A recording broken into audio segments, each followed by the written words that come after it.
Hello friend, myself Rohit once again welcome to our channel Prabhavi competition हम 28 March 23 के लिए जो करंट अफेयर्स के इंपॉर्टेंट न्यूज़ हैं. First news which is important from the different exam perspective is that without action plan Indian forests will continue to bear the brunt of heat waves. ये एक study है. This study is conducted by centre for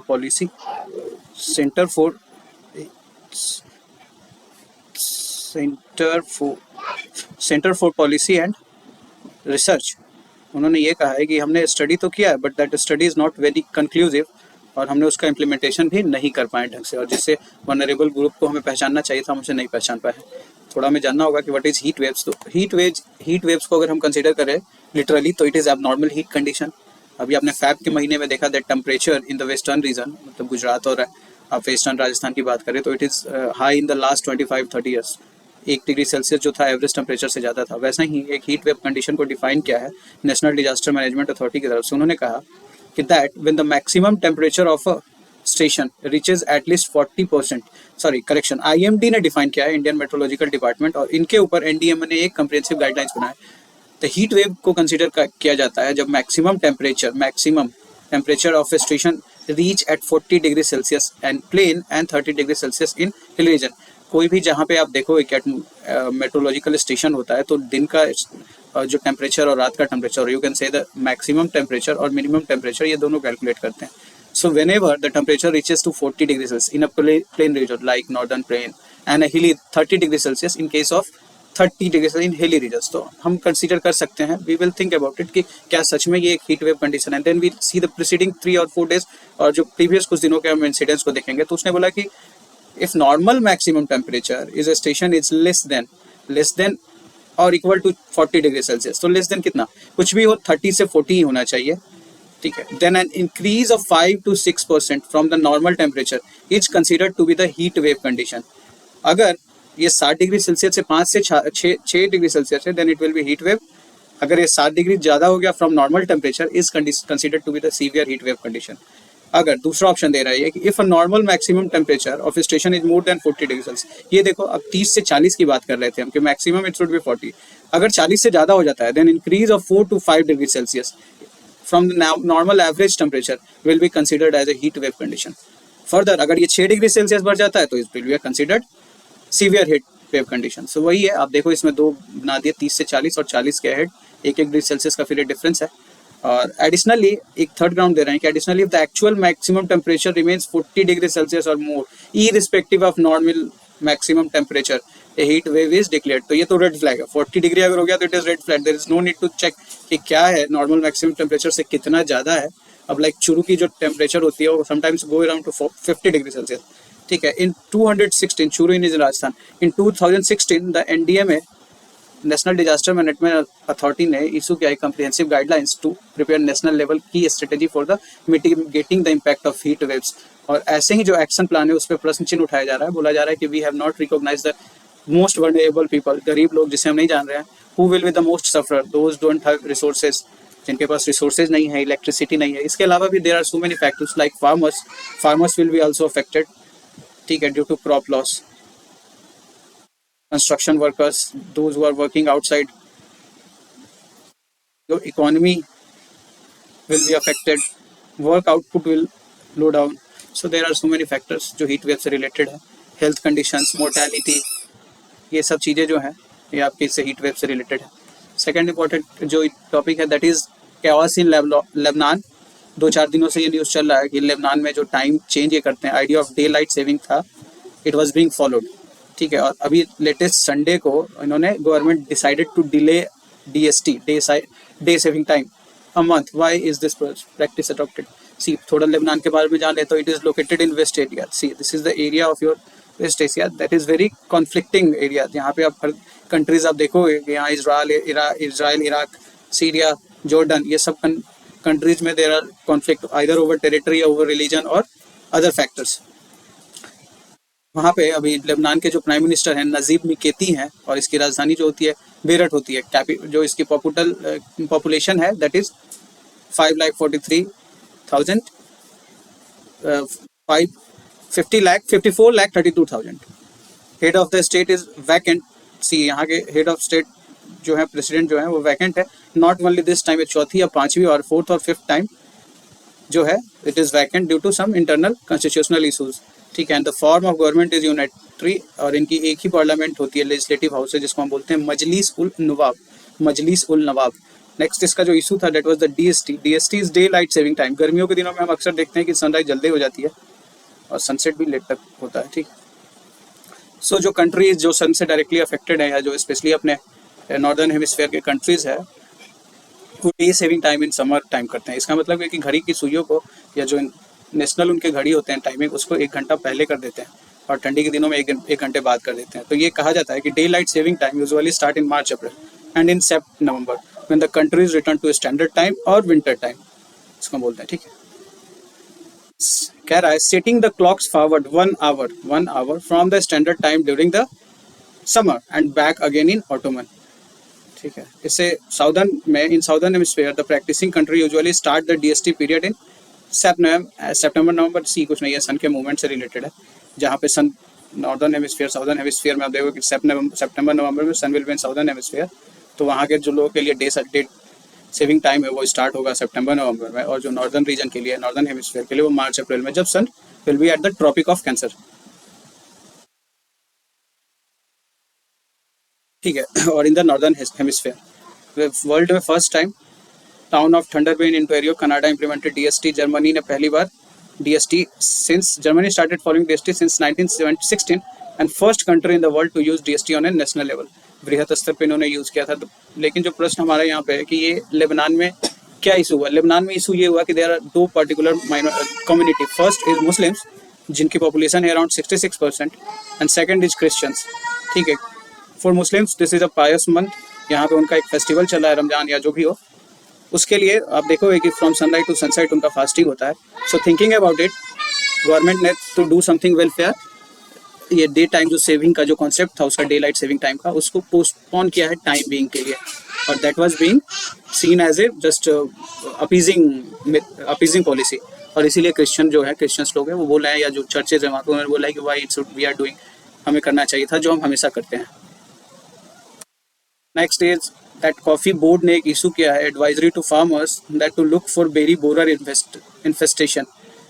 संक्रमण हुआ है, that संक्रमण। ठीक है, तो पहले में जानना होगा कॉफी बोर्ड क्या है। तो coffee board of India is a statutory organisation. ठीक है, कोई एक्ट है इसके लिए, तभी वो बनाया गया, and formed in 1942 before independence, and it is in Bengaluru, और it falls under the ministry of commerce and industry of the government of India, जिसका पर्पस है प्रोडक्शन ऑफ कॉफ़ी के प्रोडक्शन में आपको पता होगा कि हमारे यहाँ रोबस्टा एंड अराबिका जो दोनों है, ये इंपॉर्टेंट कॉफ़ी की जो वेराइटी है प्रोड्यूस की जाती है और एडिक्वेट क्वालिटी में, and we are one of the top Grover.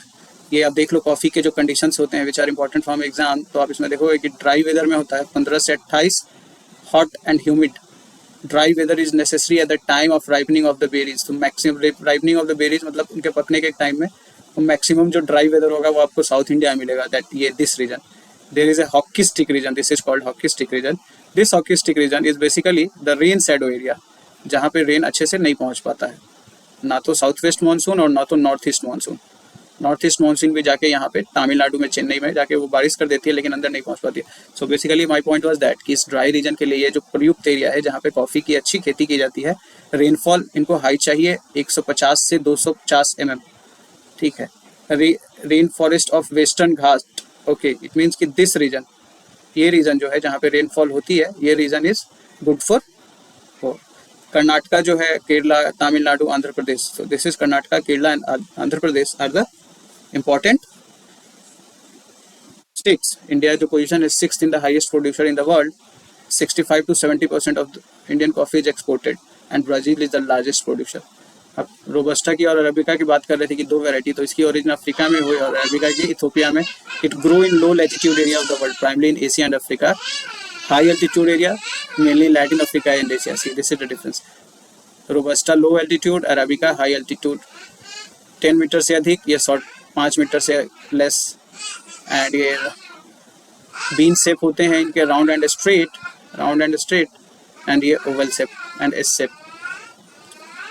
ठीक है, and robusta is slightly less costlier and arabica is costlier.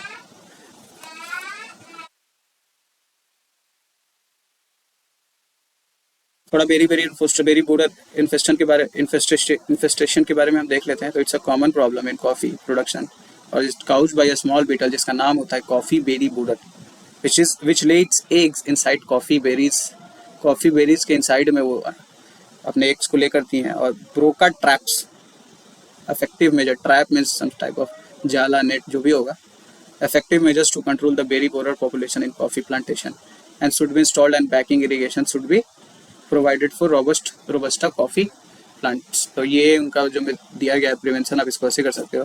विकासपीडिया में जस्ट देख रहा था तो there are some other coffee diseases, coffee leaf rust, brown eye spot disease, brown eye damping जिसको collar rot भी कहते हैं, black rot, berry blotch, die back of anthracnose, root disease, IPM for coffee.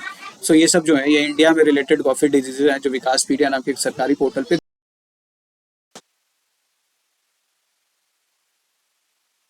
Next important news जो था that need some clarity, that is universal basic income of 1000 to be directly credited in women beneficiary. और किसने, Stalin chief minister of Tamil Nadu ने कहा है that we will give 1000 rupees to 1 crore women, जिसमें कुछ street vendors हैं, फिशर वुमेन है, construction workers हैं एंड डोमेस्टिक हेल्पर्स हैं। So this is considered as one of the liberal socialist approach of governance. ठीक है, और इन्होंने कहा the very first word is that universal basic income. We will just go through it, what is universal basic income. So the first time the concept is being that in India was specified, or you can say that mentioned in economic survey 2016-17। और उसने कहा concept of UBI लेकर, universal basic income लेकर। उन्होंने बोला कि जितनी भी वेलफेयर प्रोग्राम्स है इन सबको हटाने के बाद हम एक यूनिवर्सल बेसिक कॉन्सेप्ट UBI को प्रमोट करते हैं। What is universal basic income? ये कहते हैं कि it's an income which has no condition, मतलब ऐसा नहीं है कि you need to do something or that something, it is given to all citizens। हमारे यहाँ citizens का मतलब ये हुआ those who are 18+। अगर इस UBI की बात करें तो on individual basis, जिसका without means test or work requirement, मतलब इसमें universal तो है, it is for all, unconditional, ये without any condition, you did not to qualify either through BPL, APL, ऐसा कुछ नहीं होना चाहिए, you need not to be a farmer, engineer, doctor, ऐसा कुछ होने की जरूरत नहीं है। और agency UBI can make a citizen move away from being a subject of government welfare program to agents of its own change। So now top down approach एक होता है गवर्नेंस का, उसमें ये बोला जाता है कि government will decide what you need to. ठीक है, अब ये कह रहा है कि UBI में आप जब पैसे दे दो लोगों को, let them decide what they have to do. ठीक है, this is what universal basic income की बात की जा रही है। And every adult citizen received a set amount of money regularly, 2-2 हज़ार रुपये मंथली या जो भी हो, सर्टेन एक्स अमाउंट मंथली मिलता रहेगा। उससे क्या होगा, उससे इनका ये होगा कि एक तो वो एब्जेक्ट पॉवर्टी से बचेंगे। ठीक है, the moment they will require money they have at least they have something so that उनसे वो भुखमरी से ना मरे, स्टारवेशन ना हो। ठीक है, इलाज के लिए अगर उन्हें कुछ पैसे चाहिए तो उससे वो करवा सकते हैं अपना इलाज, they can decide their own food preferences. ठीक है, ये so these are some of the basic benefits, but there are some issue ये कहता है कि if you will throw away the money to the people, certainly it will go and they will start spending on something which is not required। ऐसी चीज़ों पे वो खर्च करेंगे जिसकी ज़रूरत नहीं होगी। मोर ओवर वो काम करना बंद कर देंगे। मोर ओवर एक इन्फ्लेशनरी ट्रेंड जो है ट्रेंड देखा जाएगा आपके इकोनॉमी में, डिमांड सप्लाई का मिसमैच हमेशा होगा और वो इन्फ्लेशन है that will be not good for economy. So ये है। एंड अनदर पॉइंट कि ड्यू टू पॉपुलिस्ट अप्रोच, ऐसा नहीं है कि you can just deal away with all the social welfare scheme, क्या आप जो भी स्कीम चलो उसको बंद कर सकते हो? नो, ये पॉपुलर प्रेशर है गवर्नमेंट के। तो आपके साथ साथ ऐसा होगा कि इसके लिए भी पैसे दोगे और उसके लिए भी पैसे दोगे। विश्व में पहली बार ईरान एंड मंगोलिया ने स्टार्ट किया था, but as of now there is no country in the world जहाँ पे यूनिवर्सल बेसिक इनकम चल रहा है। बट थोड़े थोड़े पैसे किसी ना किसी रूप में लोगों को पहुँचाए जाते हैं, बट सेलेक्टेड लोगों को। जैसे आप देखो किसान स्कीम है, तो किसान स्कीम में आप फार्मर्स को पहुँचाते हो। फिर आपके पास विडो पेंशन स्कीम है, तो इसमें भी आप देखते हो कुछ पैसे उनको दिया जाता है। So these are some sort of social approach of governance where you are thinking everything about the downtrodden or helpless people of the society, or those who are really required some sort of financial support from your side. This is an important news. It says the Supreme Court has directed state, UT and high courts 3 months to set up online RTI portals। ठीक है, RTI जो है, right to information is based on the right based approach. Government consider that access to information is a basic right. ठीक है, legal right हो गया ये आपका। सो इस राइट के लिए 2005 में हम आरटीआई लेके आते हैं, बट ये देखा गया कि after 17 years of service there is no online web portal at least for CIC or still we operationalize some of the high court। और उसी के परिप्रेक्ष्य में सुप्रीम कोर्ट ने ये बोला है कि आप जितनी जल्दी हो सके अगले 3 महीनों के अंदर एक online application, online website, web portal लेके आए, so that people should have at least stage to reach और एक्सेस द इंफॉर्मेशन। और आप देखोगे कि सुप्रीम कोर्ट खुद से और high court in Madhya Pradesh, Orissa and Delhi have set up an online portal facilitating request for the supply information. आप पैसे मांगो उनसे और आप जस्ट पैसे पे करो और इन्फॉर्मेशन आप एक्सेस कर सकते हो। थोड़ा आरटीआई को बैकग्राउंड में देख लेते हैं। तो आरटीआई जो एक्ट था वो 2005 में आया। Give every citizens right to access information held by public authorities at all level of government, judiciary as well as NGOs that receive public funding। तो एम्बिट में ये हो गए, सरकार हो गई, जुडिशियरी हो गई, NGOs हो गई। जेनेसिस की बात करते हैं तो 1986 में इंडियन सुप्रीम कोर्ट ने mister Kulwal versus Jaipur municipal corporation of the freedom of speech इस केस में डिसाइड किया कि it is right to information is the part of freedom of speech and expression. ठीक है, आर्टिकल 19। ठीक, and the section 6(1) of the RTI 2005 कहता है that information seeker had a statutory right, मतलब this right has been given by some sort of an act to move an application through electronic means।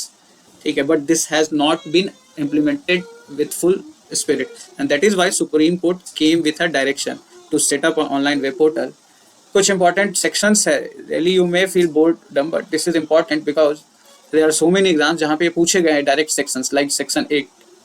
section 8 कहता है कि some minimum information exempted from disclosure, जबकि section 19 है two tier mechanism for appeal. Section 6 कहता है prescribe simple procedures for securing information. उसी की बात हम कर रहे थे, ऑनलाइन वेब पोर्टल इसी सेक्शन से निकला है। सेक्शन 2H डिफाइन करता है what is public authority, all authorized and bodies under the constitution और any other law and inter alia includes all authorities and the central state governments and local bodies, the civil society substantially funded. इसी की बात कर रहा था, वो NGOs की जो funded है directly or indirectly by the public funds also fall within the ambit। 7 is gives you the fixes time limit for providing information by the PIOs। ठीक है, and public information of survey। and section 20 provides penalties in case of failure to provide information incorrect, incomplete or misleading or distorted, but the issue is whether this is implemented or not। generally public authority is दो तरीके से अपने आप को छिपाती है। एक तो section 8, वो पहले वो कहती है कि I am not under the 2H। आपने कुछ दिन पहले एक डिबेट सुना होगा कि whether BCCI should be under RTI और नॉट। ठीक है, तो ये BCCI जो है या political parties should be under the right to information act और नॉट। तो यह देखो कि political parties are not under right to information. ठीक है, दूसरा वो कहती है कि these informations are exempted through section 8। Section 8 के जो वर्डिंग्स है वो बहुत सब्जेक्टिव है। उसमें ऐसा कहा गया कि anything which is going against the security और सोवर्जिनिटी ऑफ कंट्री समथिंग, तो वैसे इंफॉर्मेशन को आप डिस्क्लोज करने की जरूरत नहीं है। Now the third point is that section 20, तो क्या अगर ये ऐसा पाया जाता है कि they are not giving information, तो क्या सेक्शन 20 के अंदर उनके ऊपर इम्पोज किया गया है या क्या? तो आप देखोगे इम्पोजिशन तो हुए हैं but that is not very much substantial. Section 23 deals with lower courts are barred from entertaining suits or application.